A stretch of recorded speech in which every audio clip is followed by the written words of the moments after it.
This We just keep, conference will now be recorded. yeah, thanks to everyone for joining us today for this training opportunity on a Friday afternoon. And this topic today is one that has really expanded for me as I've had the opportunity to go through materials provided by other people. I've learned a lot more than I ever thought I would in such a short period of time. And so I'm eager to share it with all of you. And today, in a slightly different style, we're going to rely heavily on a PowerPoint presentation that has been recently assembled. And I'd like to start by saying that everything I know, I learned from somebody else or the work of someone else. And in this particular case, I've been exceptionally reliant upon Peg Kapustiak, who has pulled a number of items from the archival files so that we could have this training session today, but also who provided me with some unique insight that really helped me to understand what Bertha Honoré Palmer was up to down here between 1910 and her death in 1918. And then also, I've really benefited from rereading Suncoast Empire, which is a book by Dr. Frank Castle, all about Bertha Honoré Palmer and her family's work here in Florida. And so between Peg's input and Frank's input, and then my own observations and other things that I've picked up over the years, is pretty much where this program is evolving from today. And so I think that we can probably just get straight into the PowerPoint and work our way through. I do want to say, though, and that I've always kind of thought of Mrs. Palmer's Gardens as just being kind of a random assemblage of different areas, both around her home site, the Oaks, as well as on the greater, what she called Osprey Point property, which is what we now call historic Spanish Point. I've always thought of it as almost being happenstance or random. But what I've found is that it's not quite as random as it might appear to be. That there may be more of a design ethos to it than what we've ever really anticipated. And we might have cracked a nut here on something that helps us really gain a better understanding of what Bertha Honoré Palmer was up to. So with that, I think, Caitlin, let's start the PowerPoint and work our way through this. All right, next slide, please. So Bertha Honoré Palmer, born in Kentucky, falls in love with a guy from Chicago, has her heyday kind of globally. She was one of the most famous women in the world. Here's an awesome photograph of her out at Myakka River, we're now Myakka River State Park. She was not afraid to go outdoors, a little bit like Marie Selby. She was kind of an outdoors person who also knew how to be a society person. And so I think it's intriguing her tremendous interest in the outdoors and the tremendous interest she had in gardening. So next slide. Next slide shows us the Columbian Exposition. Oop, one more back. The Columbian Exposition, the World's Fair in Chicago, 1893. Of course, Mrs. Palmer is the president of the Board of Lady Managers. First time that the accomplishments of women have been celebrated at a World's Fair. And at the same time, they're at a location which has been completely beautified with architecture and gardens under the supervision of Frederick Law Olmsted. And so this landscape architecture that was emerging and came under the title of the City Beautiful movement, which was to create living spaces for people that incorporate tremendous gardens amongst the architecture. And so the World's Fair in Chicago was a classic example of that. And this must have been inspiring to Bertha to see how the gardens were created literally overnight. And this whole kind of fake environment was created literally overnight to provide for the World's Fair. The next slide shows the Paris Expo of 1900, the next World's Fair that Bertha was also very much involved in. And while she was in Paris, and she had traveled in Europe prior to this, but she was exposed again to this idea of creating a world. In the case of the World's Fair, is almost a fantasy world, almost overnight, and trying to create somewhat of a naturalistic landscapes amongst areas that had already been pre-developed. And actually, if we go back to Columbian Expo and places like Central Park, where Olmsted was also involved, it wasn't like Olmsted carved Central Park out of the woods. Central Park was created out of slums, and they bulldozed all the buildings and created a naturalistic environment. It wasn't like they took a naturalistic environment and worked it into a garden. Next slide. So it was in Paris that Mrs. Palmer started hobnobbing with the Impressionist artists, which was a new wave at the time. She was an early adopter of new ideas, new things that were coming down the pike. And so she got to know people like Mary Cassatt and Degas and Monet. And this really, I think, is a great example of how she was also influenced by some of the latest trends in gardening. Next slide, please. Okay, here's the stone castle that Mrs. Palmer lived in on Lakeshore Drive, and we're going to see some other photographs of this later. But what I just want you to notice here is that there's very sparse landscape in this particular case, but you can see her hothouse, her conservatory on the left. And this was where she could grow all of her plants year-round in Chicago, so that she could have the type of flowering things that she wanted to enhance her life. And so that was very important to her. Next slide.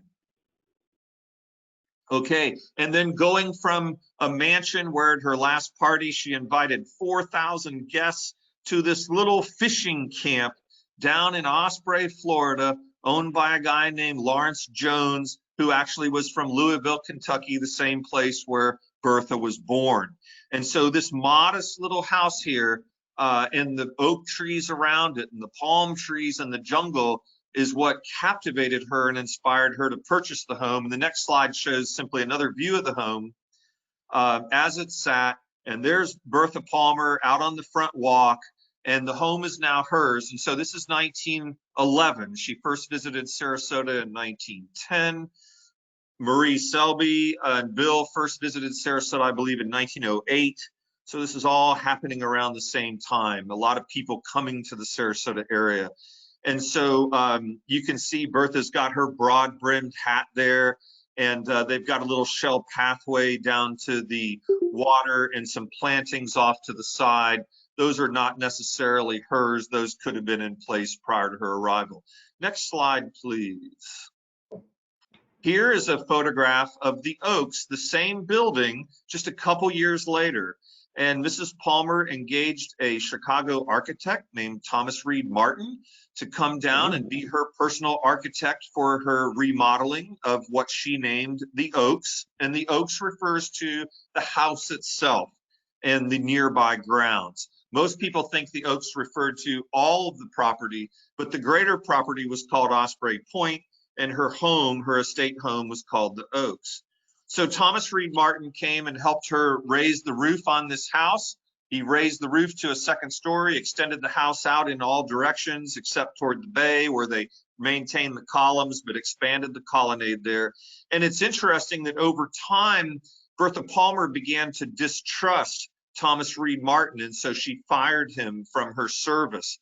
And in doing so, he moved to Sarasota, where he became a prolific architect, designed about 500 buildings in his career, the most prolific single architect in Sarasota.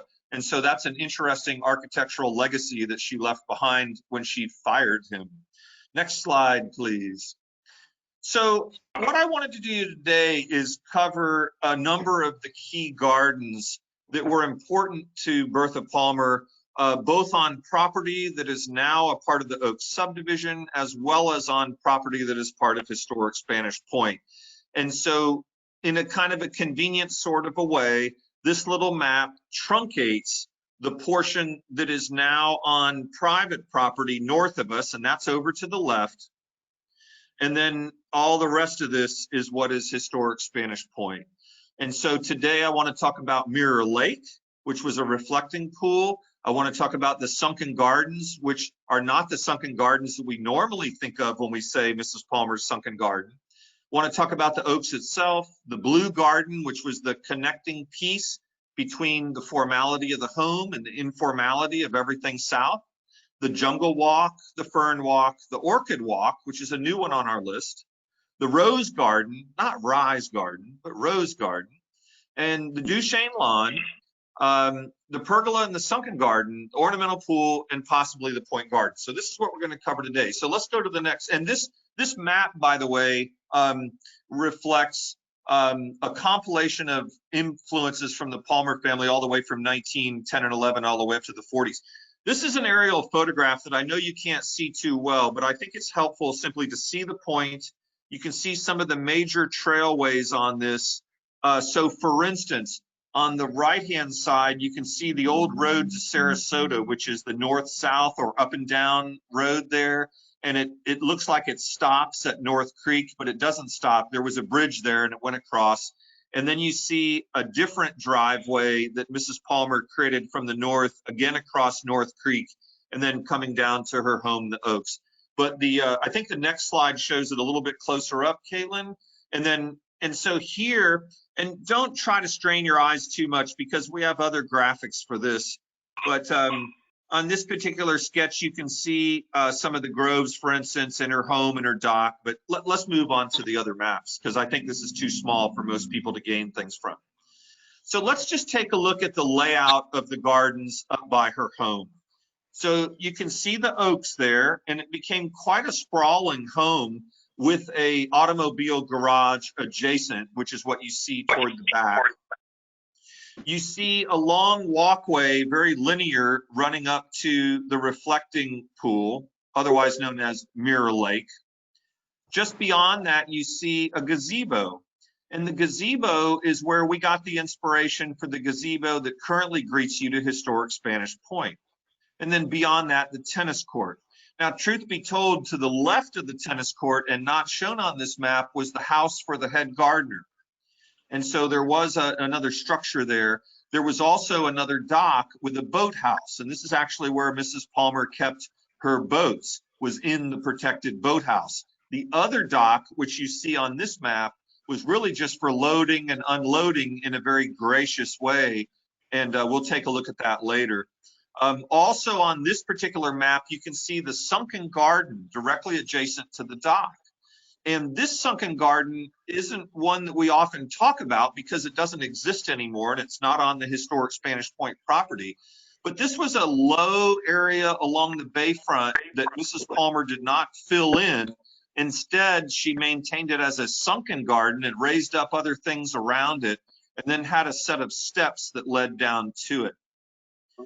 There's also a little special place here that I put a little green around, and that's called the Four Columns. And those were simply 4 concrete Tuscan order columns that were along that pathway leading straight down from the house to the shoreline. The other thing that you can see on this map is, with a little bit of brown coloring on the far left, her seawall, the concrete seawall that was installed in 1912. And then behind that, what she called was her automobile drive, where they backfilled behind the seawall and you could drive or walk along the waterfront. Now, down at the far south edge of this, we have the Blue Garden. And this was a very formal garden, as you can see, laid out into quadrants with a circle in the middle. And actually, we have another map, I think, that'll show it in a little more detail. And that was connected to the Oaks by the pathway that you see. There was also another little pathway off to the left. And then if you came straight down from the pathway out of the house through the center of the Blue Garden, what is framing that and at the backdrop of all that is the shell cascade that spills out of the aqueduct.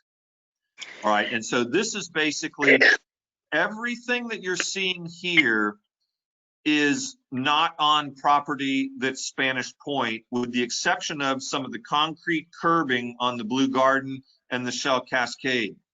The only features that are really left on the oaks next door is the big dock and the Mirror Lake, the reflecting pool. That still exists there adjacent to us. So let's go to the next slide, Caitlin, and start looking at some images. So here's the reflecting pool, and you can see this was it was a 1/4 acre in size. You can see the gazebo down at the end, and that was again at the north edge of it. You can see cabbage palms all around the outside of it. One of the things that's deceiving about the map that I just showed you is that that map doesn't show you all the native vegetation. So the Mirror Lake wasn't plopped into the middle of a huge open field. It was nestled like a room into the native landscape. You can also see in the foreground a singular Tuscan order column. And then beyond the lake, you can see what looks to be a big urn or a big planter. And of course, that was very typical of what people were doing in gardening at that time. And then under the gazebo, you can actually, if you look close enough, you can see some benches. So we've got some other shots. Let's look at the next one. So here's another view of Mirror Lake and the pergola with more plantings grown up. And you can see along the shell pathway that there were flowers along the edge. So there were low flowers or low greenery, and then the hedge. And then you can also see some other ornamentation that did not appear in the prior photograph. They almost look like big ornamental finials. So let's take a look at the next image. Okay, so this is kind of an interesting one. This is looking perhaps from the north side of the gazebo or pergola back to it. And this is just one of the planters there. And I thought it was interesting because of the styles on it. It's got a little face on there that you can see. It's very abstract. And this is the only photograph of that particular planter that I've ever seen. So let's look at the next slide. Okay, and then this one, the car kind of dates it. But this is from the era of the Palmer Nurseries and Gordon Palmer opening the site to the public. And this would have been really the last opportunity that the general public would have had to come in and see Mirror Lake and the gazebo and the Palmer home, the Oaks, which was still filled with Impressionist art, still filled with Oliver China. And they actually brought back her domestic help that had lived there with her to show how the house should be set up for the tours that took place in the 1950s and 1960s. So let's go to the next slide. This is a watercolor by Robert Chase, Sarasota artist. This was done in the 1950s. I included it because I think it's a neat little vignette of the pergola, and also because Robert Chase happened to be Marie Selby's personal art instructor. So there's a little connection there. Next slide. Now there's going to be and then I just wanted to point out, here's our gazebo under construction, which was mimicked after Mrs. Palmer's original one. So hers is gone, but ours emerged. And I think it's great that they used the design of that to create what we're currently using for our admissions office. Next slide. Okay, here's a postcard view from the front porch of the Oaks home. You can see, of course, the live oak trees. You can see a large number of concrete urns or planters. You can see the walkways, and you're kind of looking out here toward the sunken garden, although it's not obvious. So we've got a better photograph of that. Next slide, Caitlin. We're going to have to go through these slides pretty quick. Here's the exact same photographer taking a black and white photograph south. He had a black and white photograph north that was turned into the postcard. But here you can see the tile on the concrete deck. You can see the planters. You can see the evergreens planted along the portion of the trail. And then this particular trail is leading right on down to the Blue Garden. You can also see Little Sarasota Bay out there as well. And so again, Mrs. Palmer didn't overly prune her oak trees. She loved the idea that the oaks and the the palms were all there together. And actually in this photograph is a picture of a cabbage palm snaking up around the oak tree limbs right there in the middle. And there's a legend that says that this is the palm and oak that Mrs. Palmer fell in love with and decided to buy all the property down here. Next slide, please. Got a couple more images. Here's another image of the oaks with lots of ferns, starting to see flowering plants, the philodendrons growing way up in the oak tree. You can also see the shell path leading down toward the Mirror Lake and the tennis courts. Next slide, please. Here's another view of the oaks. This is an earlier view, so you don't see as much vegetation built up, but this is the second phase. This is after they had raised the roof and added columns and expanded the house. Next slide.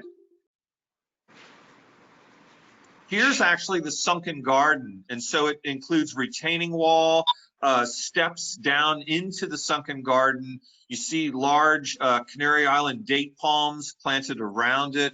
And again, this was down on the shoreline, directly adjacent to the dock.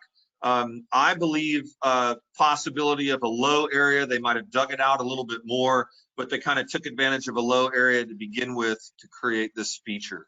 Next slide. And then this is, I think, a striking view, and this is the pathway all the way down to Mirror Lake. So you'd come out the front door of the Oaks house, take a right, and head right on down to Mirror Lake, and you can see the woods down there. So you're not looking at the lake. You've got, you know, the woods are kind of surrounding it. And we could probably be able to see the gazebo in this shot if the resolution were higher. In any case, next slide, please. And then this is a view of the oaks when it was all overgrown, not kept up as well. This is probably from 1946, 1947, one of the photographs taken by Gordon Palmer when he first came down to revive the house, revive the grounds, and get it all going again. Next slide. Okay, here's a watercolor view of the house. This is part of one of the Bob Chase ones, and I just wanted to throw it in there because it's great to see artist's interpretation. But you've got the oak tree winding around the famous palm tree, and then again the philodendrons growing up in it. And this is from the 1950s, the era that the house was open to the public. Next slide. And then I wanted to show you her boat dock and also the seawall. This was all constructed in 1912. Here's the auto drive where she could drive all along that waterfront, all the way down to the Guptill house to where the boatyard is now. And that was kind of where the little turnaround is. And of course, you're looking out at a pre-condo Siesta Key in the background. All right, next slide. And then here's a sweep from down toward the Guptill house with the seawall and the roadway. And for those of you who are volunteers at Spanish Point and familiar with Spanish Point, this one is a real brain teaser here because the seawall started to collapse with the 1914 hurricane, took a beating in the 1921 hurricane, took a beating in the 26 hurricane, took a beating in the 1960 hurricane, pretty much crumbled down and was replaced with mangroves. So if we were standing at, you know, this location today, it's basically all mangroves and very little seawall, but this is what it looked like back in 1946, 47. Next slide. And I thought I'd put another slide in here. Well, it's time for us to mosey on down the road is what this slide's supposed to tell me. So Mrs. Palmer's gonna guide us south now of the Blue Garden, down into the Blue Garden. So let's check out Blue Garden with the next slide, I'm thinking. All right, so now we're on the south side looking up at the Oaks. You can see the two-story affair. You can see how big this house has gotten to be. You see there's a central round portion of the Blue Garden that defines the four quadrants. In the middle of it is a little concrete column with a metal sculpture of a boy with a fish. Some of you that are volunteers here might recognize that because that is still around. Somebody wise picked that up and threw it over on our side of the fence at some point. You also see a little arbor there. That arbor later had benches added to it. So maybe one of the other photographs. Let's take a look at another photograph, Caitlin. So here's the little boy with the fish that's now down on the Jungle Walk, but that was straight out of the center of the Blue Garden. So this really has only been relocated maybe 50, 60 feet away from where it started out in the Palmer era. Next slide. And then here again is the blue garden kind of looking off at an angle up toward the house. And you can see a very large pot there. And I think that this is the one that's currently in the middle of the fern garden. This is a cast iron porcelain enamel covered pot. I think you also can see what appears to be, it looks a little bit like the ponytail palm, but I think it's different because of the roots. But that may or may not have been one of the early plantings associated with the blue garden. This again is a photograph probably from the 1940s, but you still see the arbor and the shell pathways. So let's see the next slide. So here again is that that little planter I was just talking about. This is about 4 feet tall. You can go down and see this in the behind the Guptill house in the middle of the fern walk. And so that also was relocated from the Oaks property over to the Spanish Point property, thankfully. For voting and all that. Next slide. All right. And then here, so if we could have the folks that are talking to mute your phone, that would be much appreciated because we can all hear you. So this is actually looking south from the house through the blue garden toward what we know as Jungle Walk. So next slide, please. Okay, so the next little area we're going to look at is this. If you look at this map, you can see Blue Garden, and then the little blue mark is where the aqueduct is as it wraps around the mound. I think we should walk, right? We'll do the culverts over there by Northport. So, Caitlin, do you have an opportunity to mute everybody again? Okay.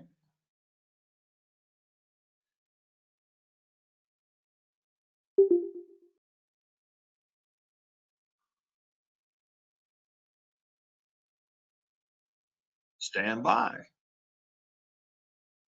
Okay, well, the sound has cleared up regardless. So if we want to shift back to the slides.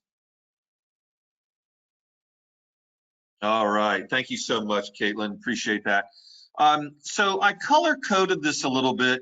The kind of brown trails are ones that used to be used for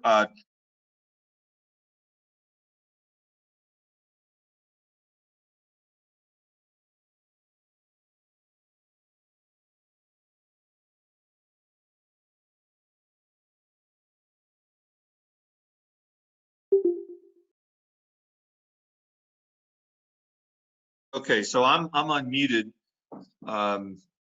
Thanks, Caitlin.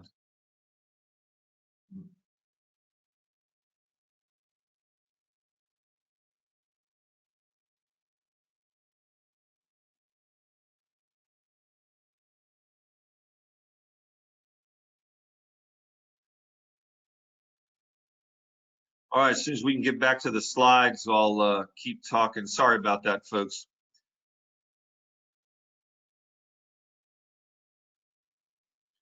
So this is where the gardens change from being a little more formal.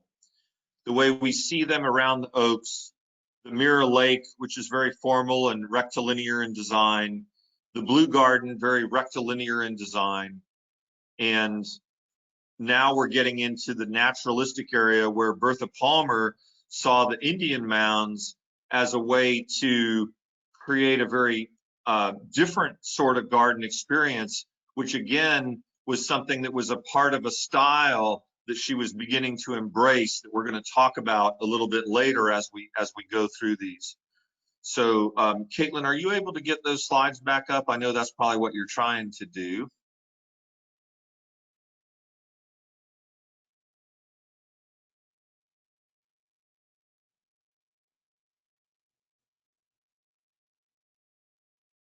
Okay, so all right, so if you can get a look at this, it's actually pretty cool.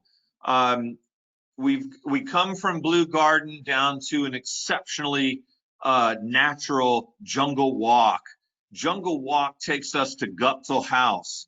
From there, it takes us to the fern walk behind the Guptill House, down inside the mound where it slopes down.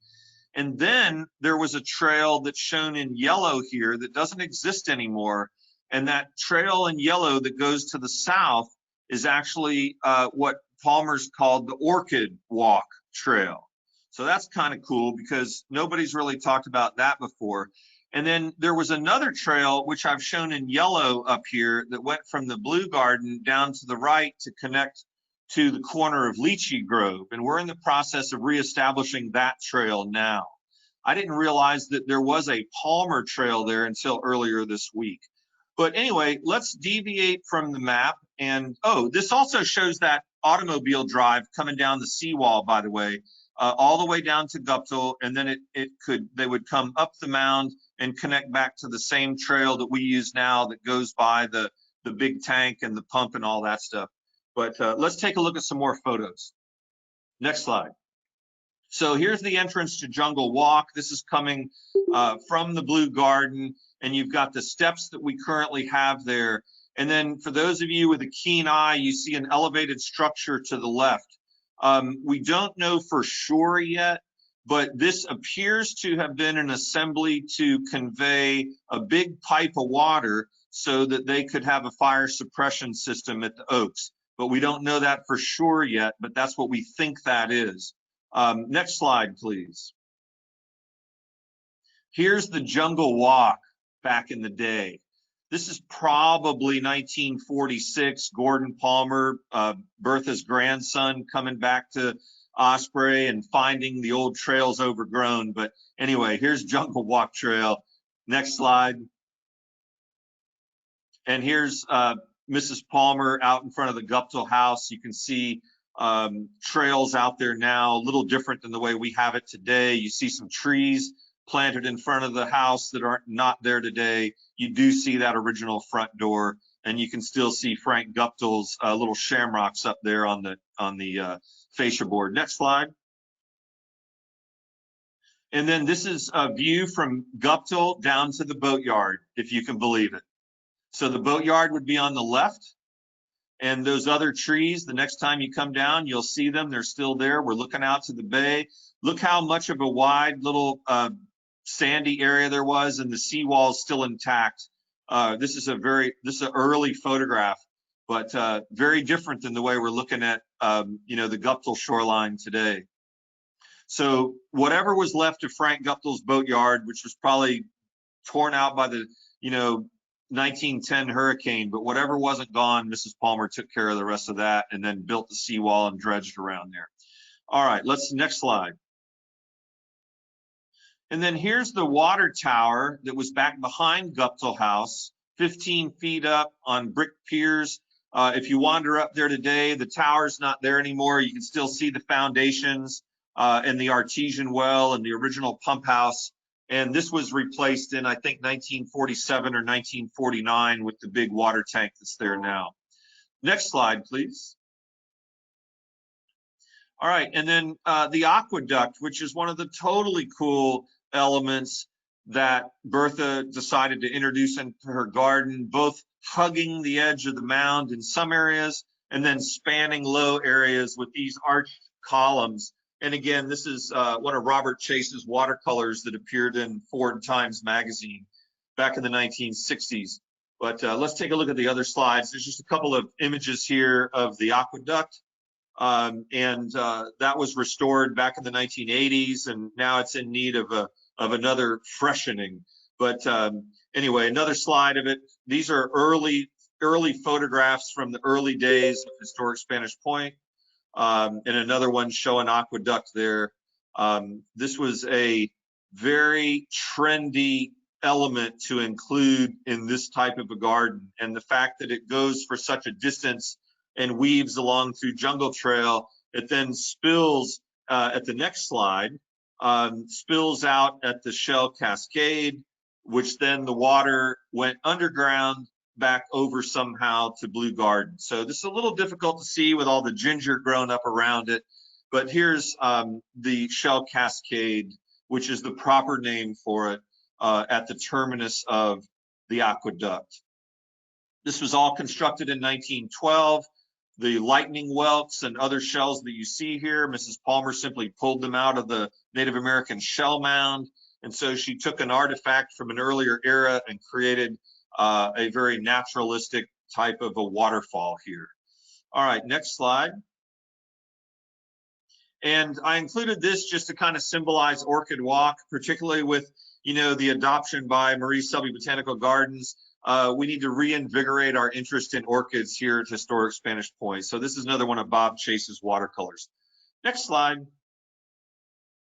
And then here's Gordon Palmer, the person who probably should be most thanked for preserving everything here after his grandma passed away. And I'd love to figure out exactly where he's standing here.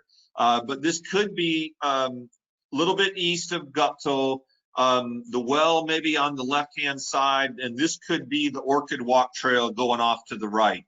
So we'll just have to compare some trees and see what we can find. And that's, as I say, that's Gordon Palmer standing there. All right, next slide, Ms. Caitlin. So next we want to move down another notch, talk about some of the other gardens. In this case, you see a black line coming straight down the middle of this image. That's the property boundary that separates Spanish Point from the Oaks. And so those things left of the line are on our property, and those things right of the line are currently single-family homes. So on the left-hand side, you've got the classic portal and a palm colonnade that we know as the Duchesne Lawn. And the Duchesne Lawn continued far to the east. You see the triple colonnade of palms, and then intersecting with a north-south colonnade, double row of palms, which included both California Washingtonian palms as well as Phoenix date palms. And so you had two different type of palms there. And then you had the rose garden, which is a fascinating location for a rose garden. And I don't know if anybody else thinks that's unusual that the rose garden would have been so far away from her home. It would seem like you would want to plant your rose garden directly adjacent to your home so that you could enjoy it more and have ready access to the roses and things like that. But the other thing I should point out is that all this section of Duchesne Lawn to the right, where all these palm colonnades and triple colonnades are, that's all the original John Webb garden. That was where they were growing all their crops. And so they took a flat area, Mrs. Palmer took a big flat area and started creating this elaborate palm colonnade situation. Now, the palms, of course, all point down toward the water. And in this case, what I've colored in with brown here isn't the seawall, but her boardwalk. She had a little walkway that was elevated right at the edge of the shoreline. And it was a bit of a meandering walk. Anyway, we've got to move along because I'm going to run out of time. So let's look at the next slide. Here's a perspective of the classic portal that you're not used to seeing, because this is actually looking from the water side to the east. And so you see the impact of the triple colonnade of California Washingtonian palm.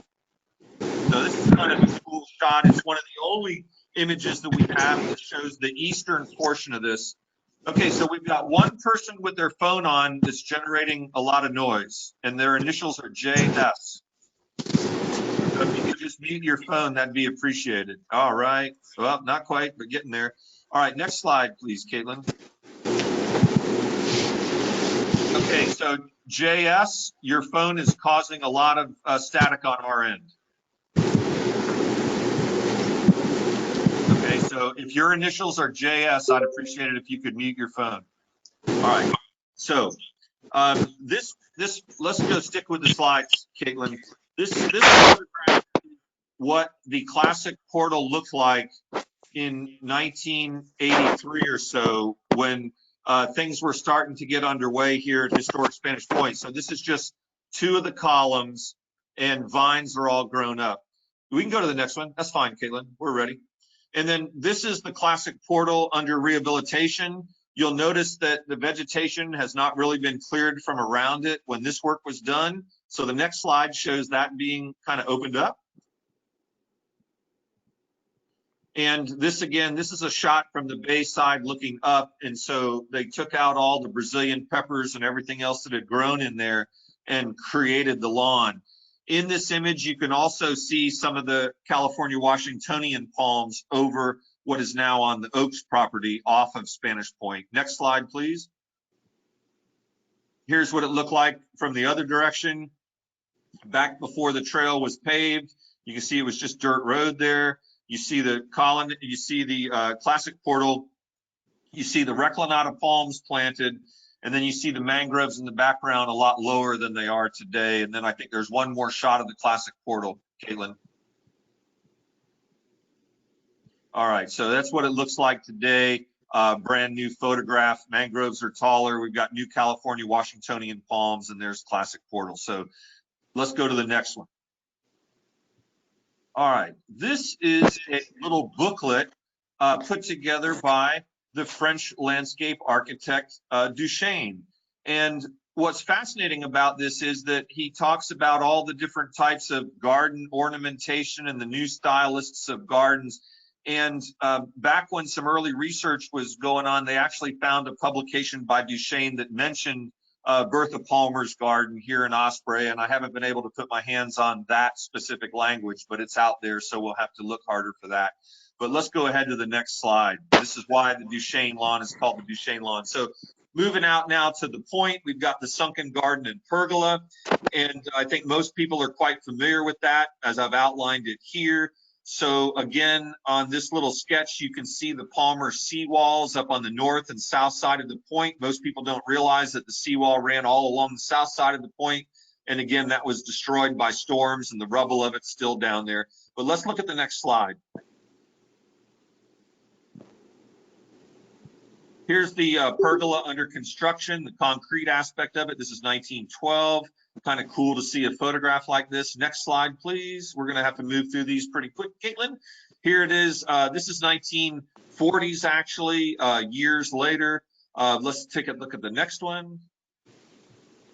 Here's an interesting shot of the pergola where you can see the evergreens planted around the sunken garden. You can see some of the planters. You can see benches on the pergola, and you can see that there was an expansive view to the north that does not exist anymore.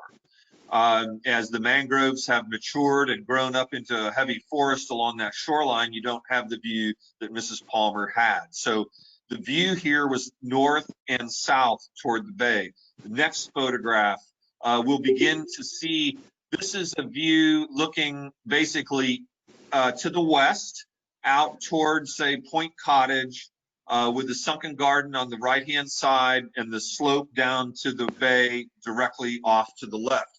Now, one thing that you really need to understand here, because it's very critical to the style of garden, is that when we go out there today and we see White Cottage lawn as a big lawn, that is not the way it was when Mrs. Palmer was there. She allowed the woods to stay east and west of the sunken garden and pergola, which you can clearly see here west of, and I think the next slide shows the east side. So you can't even see White Cottage from here. All you see is red cedar and oaks and more forest, and this was deliberate. The whole idea behind this style of garden was to create rooms within nature. And so the idea wasn't to bulldoze everything and build a garden. The idea was to sneak a garden in.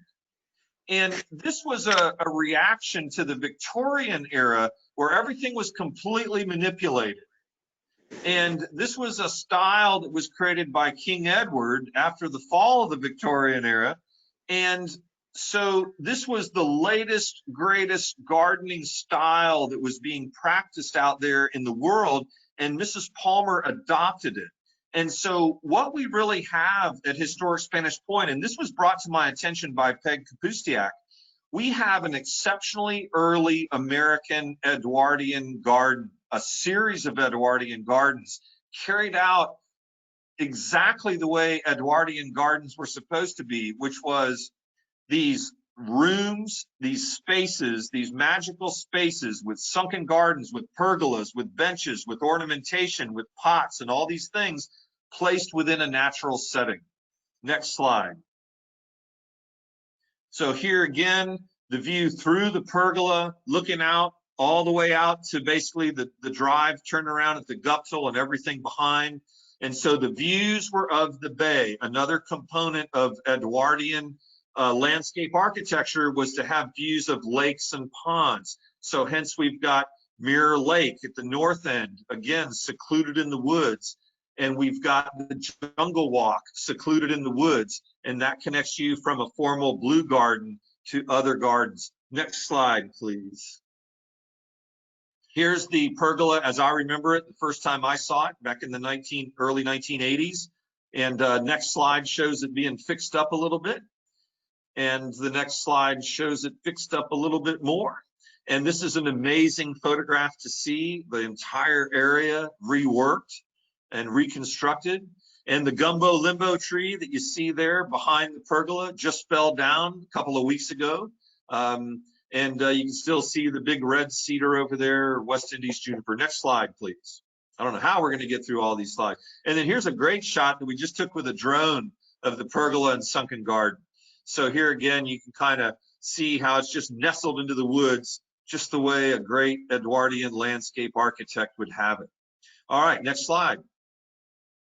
Now we're going to enter a weird garden called Point Garden, which we're still very confused about. And there appears to be some elements here that may be Palmer related. And there may also be elements of a garden created by Walter Conrad, who actually lived at the Point and owned the property there. But because Mrs. Palmer had purchased a life estate from him, there's a possibility that he allowed her to do some garden architecture out there as well. So the items that I currently believe are associated with Mrs. Palmer are simply the concrete urn at the end of a very linear walkway that has been disturbed substantially and only exists in a few little areas. But let's take a look at these next slides, because most of you have never been this far out on the Point. But at the end of this little concrete curbed walkway is this big, about 5-foot diameter concrete urn. Now, when these photographs were taken back around 1990, it was apparently standing up. Now it's fallen over. So this is what's out there at the very tip of the Point. Next slide, please. All right, and then here's just an early photograph of the tip of the Point. And I threw this one in there for Daryl because it's a postcard view and it says Osprey Point on it. But that's the tip of the Point back in probably the teens or very early 20s. Okay, next slide, please, because we got some hustling to do. And then a garden that we don't really think much about is the Palmer Ornamental Pool, which is tucked away behind the entrance gazebo. And it's just all overgrown. And I think that this is an area where using the expertise of Selby Botanical Gardens, we can create a garden here the way Mrs. Palmer originally envisioned. Got a couple of photographs of it. Caitlin, you want to pull up the next slide? Here's a photograph from the 1980s showing the sunken garden there, or the water garden. And then there's another photograph. The next photograph is a sculpture that was there on one of the islands. And this is a Chinese good luck with a heron on top of a turtle. And unfortunately, this sculpture disappeared prior to the acquisition of the property. However, it is not an uncommon sculpture. You can find examples of this even in garden supply stores. So anyway, because it's this Chinese symbol of good luck. So maybe we can find a big one and bring it back. Next slide, because we got to hustle here. And then I wanted to show just some of the ornamentation. This is the Byzantine pot that is currently near the burial mound. And this is an older photograph. You can see 1920s car down the way. This was what Mrs. Palmer called the White Way. You might know that the Columbian Exposition grounds were called White City. And this was the White Way. This was her new grand entrance into her estate property, because the other entrance, quite frankly, was like the back door, and she had the whole home farm thing going on east of the Oaks. So that wasn't a pretty entrance anymore to bring people in. So she was developing this as the primary entrance to the estate. Now, next slide. So I've been showing this slide for years of Mrs. Palmer's stone castle on Lakeshore Drive, but it wasn't until recently that I noticed down on the left, Next to the light post is the Byzantine pot that's currently next to the burial mound. Can you see it hiding behind the light post? Caitlin, go to the next slide. There it is to the left. It's the Byzantine pot right here on Lakeshore Drive. Go to the next slide. Here it is right next to the mansion. So this pot that was in Chicago was transported to Osprey and is now next to the burial mound. I think that's awesomely cool. Next slide. Okay, so I want to talk about something that is pure conjecture, although other people have talked about it before. And it's well known that Bertha never intended for the old fishing lodge house to be her mansion. She had drawn up and was working on plans for a much larger home. And it seems to me that the location where she planned to put this home was over here where I created this blue box, because it seems like the entire arrangement of Duchesne Lawn was to provide a wonderful formal view out to the water. It seems to me that that might explain why the rose garden was planted here, so it could be directly adjacent to her future home. And it also would explain why she was creating a road down here to be the formal entrance to her estate when it was nowhere near her house. So I think that this is an opportunity for more research, but it's an interesting thing to think about, that had she not died when she did, that her new home could have been built right here. And again, that would have been on the old Webb farm and just north of our property now, but looking out through all those palms out toward the bay. All right, so Caitlin, we're gonna see how we can fly through some more slides. So I wanted to show you this one because this is a different version of the maps that actually shows trees. And so when you look at this and you think about Edwardian landscape architecture, where formal room type areas and water type features are woven into the naturalistic landscape, she certainly did it quite well with Mirror Lake, with the Sunken Garden, with the Blue Garden, with Jungle Walk, with Fern Garden, and with these others. And so the next slide is just the southern portion. And again, coming down into the southern portion, the very formal Duchesne Lawn. And oh, by the way, if she built her house out here at the end of Duchesne Lawn, she also had easier access out to the point that she loves so much. And then here I tried to show with the little blue lines the view aspects of it, because a lot of the aspects of the Edwardian landscape architecture is the wonderful views of nature, and in this case, Little Sarasota Bay. So this kind of shows you the gardens nestled into nature in a way that only she could do at a time when very few people were doing this, and when this was really cutting edge landscape architecture. The other thing I'd like to mention is that I think one of the reasons why Jungle Walk between the Guptill house, which she used as a guest house, and her own house, I think one of the reasons why Jungle Walk was so primitive is she didn't want anybody coming and visiting her in the evening. She wanted them just to stay at the Guptill house. So once the sun went down, Jungle Walk was dark and spooky, so the guests would just stay down there and not bother her. That's just my thought. Next slide, and we'll see how much we can get through. We've been harvesting newspaper articles. Peg's been busy at this. Here's one that talks about a fellow named Mr. Allen who was in charge of the Palmer Gardens. Next slide. This is 1912. We don't have a lot of time to spend on this. This is an article talking about the new water system. Next slide talks about the water system as well. Talks about the large pump. Here's something of interest to the docents. The well behind Guptill is a 6-inch diameter and 400 feet deep. And I can show you exactly where that well head is anytime you want to see it. It's right next to the pump house. Next slide. That's 1912 also. And then here, Frank Guptill is out surveying out and fencing the oyster bars that belong to Mrs. Palmer. I thought that was pretty interesting. And some other little local news. These things are fascinating to read. Next slide. Here's the famous one that Daryl always talks about, which is the carload of the date palms. 3 of them shipped by Royal Palm Nurseries, showing up on the railroad, filling the entire length of the boxcar. So this is interesting. I would have thought it would have been an open railroad car, but they're clearly calling out here a boxcar, and this was 1914 in February, 2 years later. And by the way, I should mention, in 1912, most of the work was done in 1912 and 13, with a lot of it done in 1912, almost all the concrete work. And Mrs. Palmer originally had planned to travel to Paris, and she changed her plans and decided to stay in Sarasota, in Osprey. She went to Chicago to go to New York to take the boat to Paris, and she ended up instead coming right back down here to supervise things. So we're going to run out of time. So let's look at a couple of more slides and see if we can push through.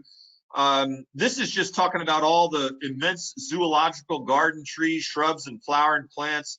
Not only every variety that's native to Florida, but thousands of tropical plants. This sounds more like Selby Gardens downtown. I just think it's fascinating. Next slide. Seaboard Airline Railroad, once again, bringing in a truckload of flowering plants and shrubs. This is as late as 1916. This is 2 years before Mrs. Palmer passed away. Next slide. This is House Beautiful, a magazine with a huge feature on the Oaks. This is 1920. This is after she passed away, but people were still here. The house was still somewhat open by the family. Next slide. These are the notes that the caretaker of the estate would send to Mrs. Palmer every week. And it talks about what they're doing. They're hauling 5 tons of citrus fruit from the railroad. They're cleaning out the mess house. They're raking the jungle and the fern walk. They're watering trees near the stable. He had to explain to her what each and every employee was doing every week. So we've got a couple of these, Caitlin. We'll go through real quick, and then we'll try to wrap this up. And then here's one where this guy wanted to buy some more supplies, and Bertha made him make a list of everything that they had on hand in terms of fertilizer. So they got 900 pounds of sheep manure. They got dried blood, which is very quick and soluble. They've got some cottonseed meal, some pulverized bone, and 10 barrels of lime, and he wants to order some more high-grade blood, bone, and potash and stuff like that. But she didn't want him to spend a dime unless he could prove that he really needed it. Next slide. Here again, watering and cleaning up around the greenhouse, watering and cleaning up Duchesne lawn, raking up the oaks from the jungle, etc. So a lot of cool stuff in these notes. We'll have to revisit that another day. Next slide, see how we can push through. Let's just go on through these, see what else I got here. Oh, this is kind of an interesting article where they reached out to Royal Palm Nurseries for help figuring out what to prune back after a hard freeze. And the guy up there basically says, I can't spare any labor. And then Mr. Prentice, the supervisor for Mrs. Palmer, is having to explain to her that basically he got blown off by the Royal Palm Nurseries. Okay, go on, one more. Let's see what we got here. Oh, I just thought I'd throw this photograph in. This is Honore Palmer, Mrs. Palmer's son on the left, Gordon Palmer, his son in the middle, and David Gray, who at the time was the U.S. ambassador to Ireland. He lived out on Siesta Key. Next slide. Well, an aerial photograph after the big fire of 1947 that burned out all the undergrowth. And you can see, it's very difficult to see. I apologize for that. You can see the opening of Duchesne Lawn north of the crossroads, if you're familiar with how the site's laid out. You can see Lychee Field further up to the north, that kind of an L-shaped area there. And then you can look up and see her house. On the bay side, what's very prominent there is the auto drive where the Guptill Boatyard is now, that sticks out like a little white crescent.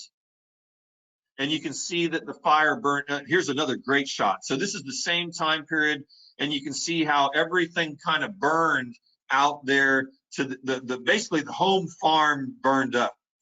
And the hammock land around Spanish Point did not burn up. It's very difficult to get oak hammock to burn. It doesn't want to burn. Pine flatwoods want to burn. At any rate, you can also see Mrs. Palmer's dock on this, and on the left you can see the dock for her boats. I know it's hard for y'all to see all the detail that I can probably see. Next slide, let's see what we got. I just wanted to remind everyone that long before there was historic Spanish Point in the 80s, that Gordon Palmer did open the property to guests. Here's the old sign that was out on 41, guided tours of house and gardens. It said nothing about the history. It said nothing about the Native Americans. It was all about the house and the gardens. Next slide. Here's the little brochure for that. a peaceful moment out of Florida's past. And the next slide, please. Showing some of the features here, the Mirror Lake, the Blue Garden, the boat dock, the jungle walk, and a little smattering of some of the history. So next slide, please. I think this one wraps it up. I think this is the next to last slide. So key takeaways from this: Mrs. Palmer was very specific about what she was doing here. There was nothing that was done by accident. It was very deliberate. We have what we believe is a large assemblage of Edwardian style gardens, all joined together on this property and stretching out into the adjacent Oaks property. Might have been one of the first Edwardian gardens in America, and one that was executed flawlessly in terms of creating these social and visual and delightful spaces amidst nature without disturbing nature, but nestled within it. Mrs. Palmer had three goals in doing these gardens. One was her own pleasure. She described that she had found her life's calling here in Osprey, to grow things and to literally see things bloom as soon as they were planted. But she was in the real estate business, and the home farm, which we talked about in a prior training session, and the gardens were meant to show northern capitalists what they could do to beautify Florida nature. In other words, this is what she's been able to do. You know, most of this was done within a year and a half of her acquiring the property. So she was showing this off to everyone that would come down as an example of what they too could do to carve out their estate and buy property from her here in this area. And then really, you know, the third thing was to really respect this land, and instead of reshaping the Indian mounds or selling them off to the road builders, use that as a part of implementing her goal of the Edwardian landscape architecture. So I think it's fascinating. I've never viewed the gardens through the same lens that I'm viewing them through now. And I think that there's a lot more work that we can do to showcase both her intent and her execution, and help to share with people when they come that some of the differences of the original design versus the current design, but also how the very naturalistic pathways of Jungle Walk and Fern Garden and Orchid Walk were not just paths that took you from one garden to the next. They were part of the whole garden scheme. So with that, I'd like to once again thank Peg for all of her help, a little bit of Frank Cassell for his inspiration, and all of you for joining us here today to learn a little bit more about Bertha Palmer's gardens. And I am so sorry that we probably don't have time for a lot of questions, but if we want to come back to our next training session that I'm hosting, and you can save your questions for that, it would be great. And Caitlin, I don't know how strict you are, but if you want to open it up for a couple of questions, we could take maybe 3 questions if we want. Sandy Benz has her hand up. We're going to see if we can unmute everybody and see what that feels like. Yes, Miss Sandy. Hey, I just wanted to, first of all, thank you for a wonderful presentation of the history here. A lot of things that I didn't know.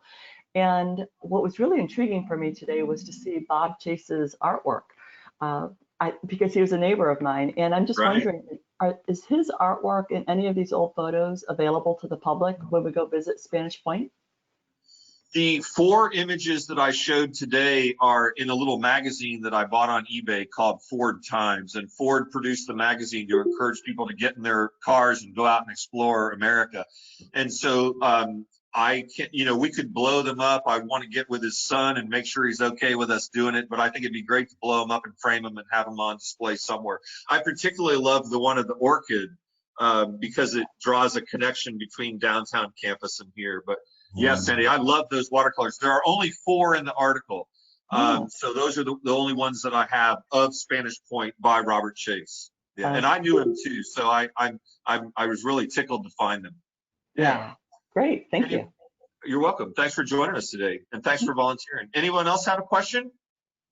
I'm not real clear if the Oaks property that belonged to Mrs. Palmer, is that still standing? Is that part of the Oaks housing development? Right, Diana, thanks so much for asking that question because I meant to mention it. The Oaks home is long gone. It was Okay. destroyed in the 1960s, and the only thing left of that part of the property is the Mirror Lake, the reflecting pool, and a few of the flower pots and the boat dock. The boat dock has now been rebuilt twice. This last rebuild was a complete and entire reconstruction. So you've got her formal boat dock and the Mirror Lake, which are a part of the Oaks property, and nothing of the house or the home farm exists anymore. I have one more question if you have time, and I may I have do. missed it from a previous Zoom, but how did the transition go from the Webbs who were there prior to Bertha Palmer Right. coming? What was So that transition? yeah, so the interesting aspect of that is that there's a little conflict in terms of the origin of her acquisition of the property. One story says that she bought the old lodge property from Lawrence Jones.